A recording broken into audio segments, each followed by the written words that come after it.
Hey watch fans, Brad from Brent Miller Jewelers, and today I have for us two fantastic Omega models. On my left, the Omega Speedmaster. This is the Sapphire sandwich version. We got two sapphire crystals. You can see that 3861 manual wind movement. We'll get to that in a minute. And on my right is the Seamaster 300M in this green, also known as, commonly known as the seaweed green Seamaster 300. And so I had someone reach out, I think on Instagram, asking me, if you were looking or comparing Omega watches, which one would it be for? I think it was a big birthday, maybe. Speedmaster versus Seamaster. We could probably debate this all day long. And so I thought I'd just grab these two side by side and see what you guys have to say. So again, the Speedmaster here, 42 millimeter case. That's kind of you can see the crown protector here of this case. I won't call it a crown protector, but just the way the case is built, it does act as a crown protector. So the asymmetrical case from above the crown diagonally across, even 42 millimeters. However, across that black tachymeter scale bezel here, you have 39.8. So essentially 40 millimeters across the bezel itself. And then 34 millimeters across the sapphire crystal, 3 to 9. Compared to the Seamaster, 42.4 above the crown protector there across, so 42.2. 42 even across the bezel. So across the bezel, 3 to 9, it's actually 42 compared to 40. So it does wear, I think, a little bit larger than the Speedmaster. And then you have a 31 millimeter crystal. So depending how you look at it, the crystal, 31 millimeters versus 34 millimeters on the Speedmaster, is a little bit smaller, but the actual diameter of the kind of the whole watch looking down, 40 versus 42.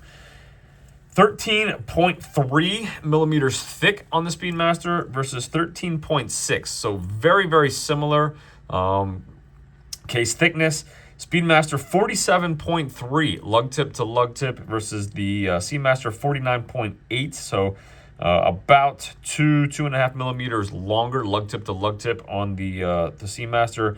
And then the bracelets, you have a 20 millimeter lug width on the Speedmaster that tapers to 15 millimeters at the last link, and it's the same 15 millimeters at the clasp. So definitely a different wearing experience compared to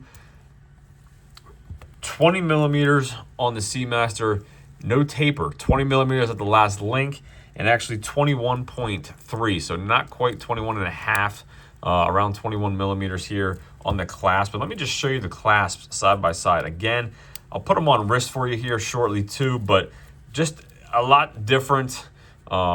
Visually, you can just see how much thicker. And the weight of these, we'll get that out of the way now, 138.9 grams on the Speedmaster. So not quite 140 versus 197 on the Seamaster. So roughly 60 gram difference in weight.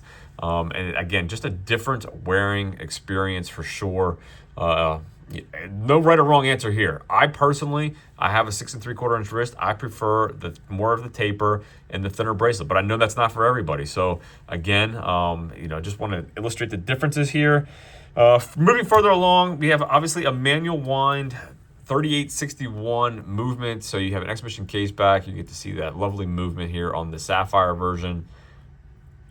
We have a signed non-screw down crown. So here's another difference, 50 meters of water resistance. So listen, I know there's guys that wear, and gals that wear their Speedmasters in water. I'm personally not one of them, but 50 meters of water resistance versus 300 on your Seamaster.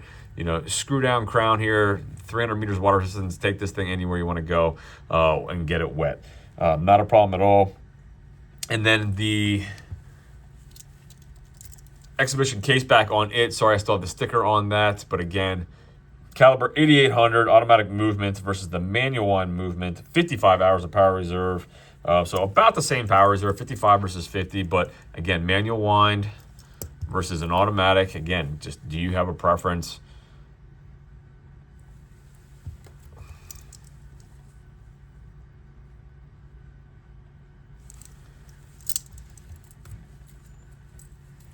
You do have micro adjustability. I should have mentioned that. Removable links here, 2 screws on each side. Plenty of micro adjustability for a good fit here inside that clasp. dual push button release deployant. And you do have some micro adjustability on the Speedmaster now. You have a little button there you can see, it says push, and there's a little bar, it flips over. Actually, I'm already there. So you can see a little bit of micro adjustability inside this clasp. However, not nearly to the extent of what you're gonna find on the Seamaster. However, I still think you can get a pretty good fit. The links are smaller. Again, removable by screws on the Speedmaster. And then functionality, you know, do you want a chronograph? Do you have any need to time an event? And if you do, can you get away with it by just using the lovely bezel?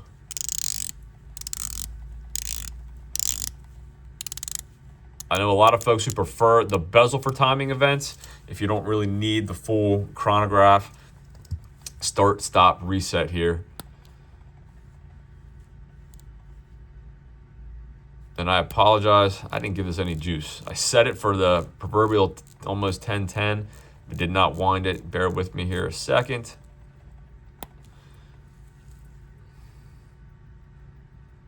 Lovely stepped dial.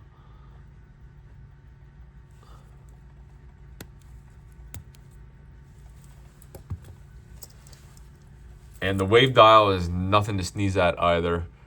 So again, two completely different watches. Let me throw these on wrist. I have rambled on long enough. Last thing I'll mention, you're looking at $8,000 retail on the Speedmaster Sapphire here versus $5,900, so $2,000 more on my wrist for my money. I know it's more money. I prefer the Speedmaster. If it's only going to be your one and only, I still like the Speedmaster. I think it's just the classic black. You obviously can get the Seamaster in black as well, but the individual who reached out actually was looking at the green. So again, you really can't go wrong here, gang. It's just, what do you prefer? What do you value? What's more comfortable? If you haven't tried them on, highly suggest trying them on.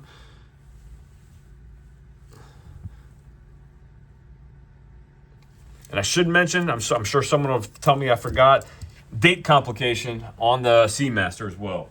Let me hit these lights. If you need the date, it's going to be the Seamaster. No date on the Speedmaster. Sorry, I bumped my camera tripod here. So, Speedmaster on my left.